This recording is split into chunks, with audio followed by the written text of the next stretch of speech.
Hey guys, welcome back. Tonight, we're leaving behind the legions and the emperors to explore the surprisingly demanding and often overlooked life of a Roman baker.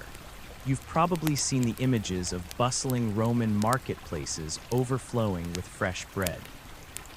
But trust me, making that bread was nothing like a leisurely afternoon of baking. It was hot, exhausting, monotonous work, and in most cases, it absolutely sucked.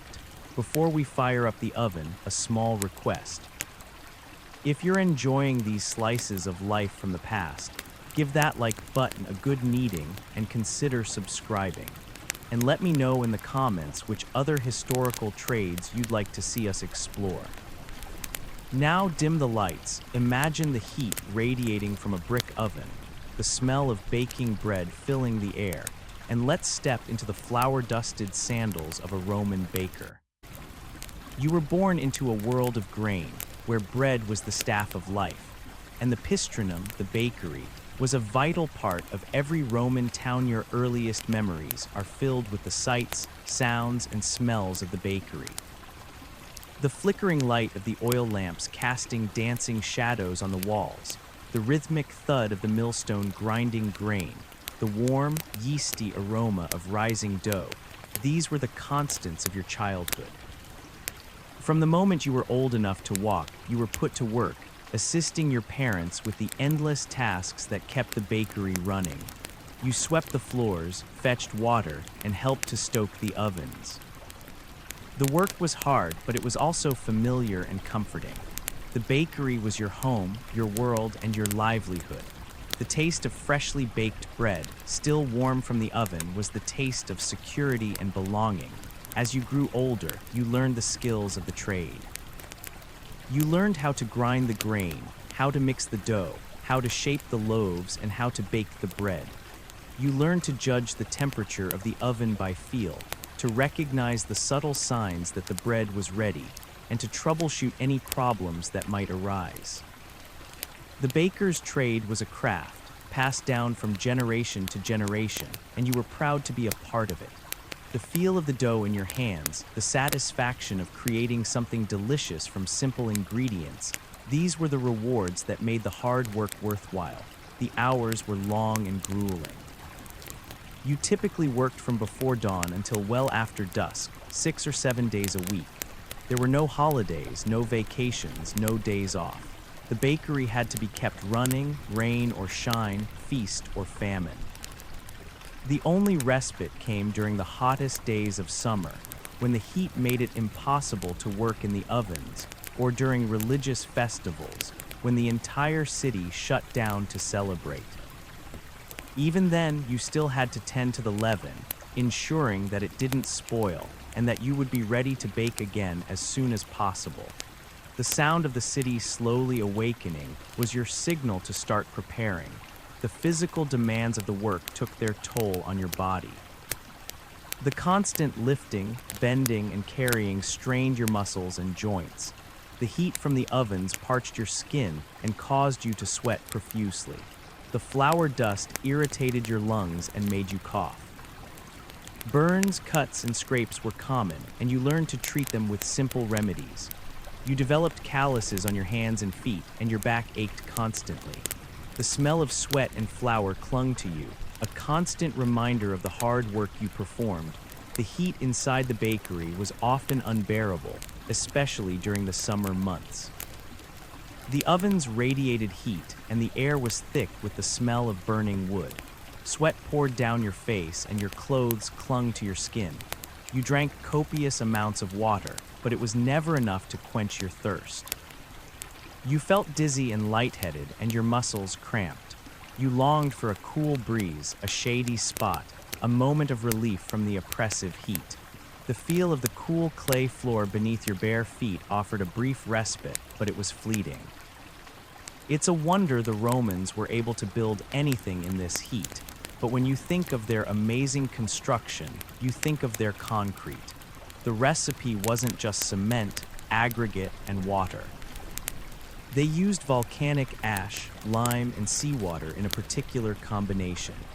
This combination created a concrete that not only hardened underwater, but also became stronger over time, unlike modern concrete which degrades. It made you wonder what other secrets the past held. The ingredients you used were often of poor quality. The grain was sometimes moldy or infested with insects. The water was often dirty and tasted of iron. The salt was coarse and unrefined. You did your best to make the most of what you had, but it was a constant challenge. You learned to identify the signs of spoilage, to remove the worst of the impurities, and to compensate for the poor quality of the ingredients with your skill and experience. The taste of the finished bread was often a disappointment, but it was still better than nothing. You sometimes wondered how the wealthy handled their business, but then again, it's not like you had a private washroom either. The tools you used were simple and rudimentary. The millstones were heavy and difficult to operate. The kneading troughs were rough and splintery. The baking paddles were long and unwieldy. You had to sharpen your tools regularly to keep them in good working order. The constant use wore them down, and you had to replace them frequently. You treated your tools with respect, knowing that they were essential to your livelihood. The feel of the smooth wooden handle of the baking paddle in your hand was a sign of the work ahead. Competition among bakeries was fierce. There were often several bakeries in the same neighborhood, all vying for the same customers. You had to offer the best bread at the best price to stay in business. You experimented with different recipes, trying to create something unique and delicious. You kept a close eye on your competitors, trying to learn their secrets. You spread rumors about their bread, hoping to undermine their reputation. The marketplace was a battleground, and you had to fight hard to survive. The glares of other bakers was a constant reminder of the competition. You also had to deal with the authorities. The Roman government regulated the baking industry, setting standards for the quality and weight of bread. Inspectors visited bakeries regularly, checking for violations. If you were found to be in violation, you could be fined, imprisoned, or even have your bakery shut down. You learned to be careful and to follow the rules, even when they seemed unfair. The sight of the Roman officials could strike fear in anyone. Despite the hardships, you took pride in your work. You knew that your bread was essential to the community, providing nourishment and sustenance to people of all classes. You saw the satisfaction on your customers' faces when they tasted your bread, and you knew that you were making a difference in their lives. The smell of freshly baked bread wafting through the streets was a symbol of your contribution to the city. You relied on your family for support. Your spouse helped with the baking, the selling, and the managing of the business. Your children helped with the chores, sweeping the floors, fetching water, and running errands. The bakery was a family affair, and everyone worked together to make it succeed. The sound of your children laughing as they helped you with the tasks filled the bakery and gave you energy. But while you were working, you also found that things were not exactly comfortable elsewhere. Your social life was limited. You had little time for socializing outside of the bakery. You rarely attended public events or visited friends and relatives. Your life revolved around the endless cycle of baking, selling, and preparing for the next day. The only time you had to relax was during the brief hours of sleep, when you could finally escape the heat, the noise, and the demands of the bakery. The feeling of the straw mattress under your body as you finally laid down for the night was a relief. You dreamed of a better life for your children. You hoped that they would not have to endure the hardships of the baker's trade. You encouraged them to study and to learn other skills. You hoped that they would find success and happiness in whatever they chose to do. The thought of your children escaping the bakery's hardship gave you the strength to work through another day. But the reality was that most of your children would likely follow in your footsteps.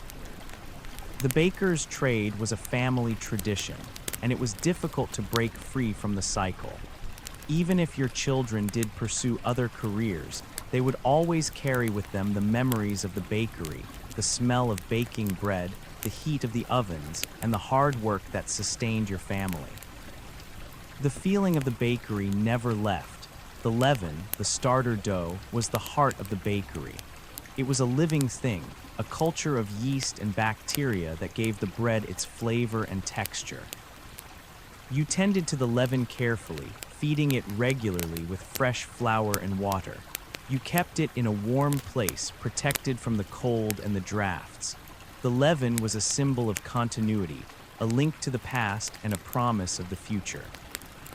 The bubbly smell of the leaven was a reminder to tend to its needs.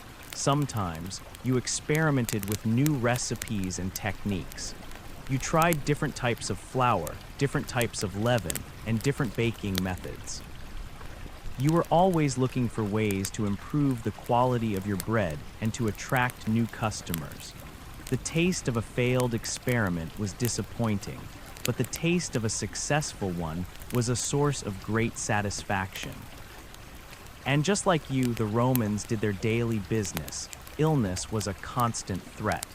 The crowded conditions, the poor sanitation, and the strenuous work made you vulnerable to disease. You suffered from colds, coughs, fevers, and digestive problems. You treated your ailments with herbal remedies, rest, and prayer. Sometimes you were able to recover, but other times you succumbed to the illness. The feeling of fever was miserable, yet people lived on, with dreams and goals to achieve. You feared the loss of your eyesight.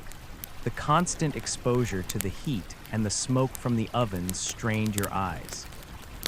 You knew that if you lost your sight, you would no longer be able to bake bread, and you would become a burden to your family. You took care to protect your eyes, wearing a cloth to shield them from the glare and resting them whenever possible.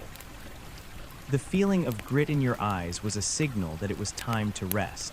You relied on the gods, but only up to a certain extent. You also feared the loss of your strength.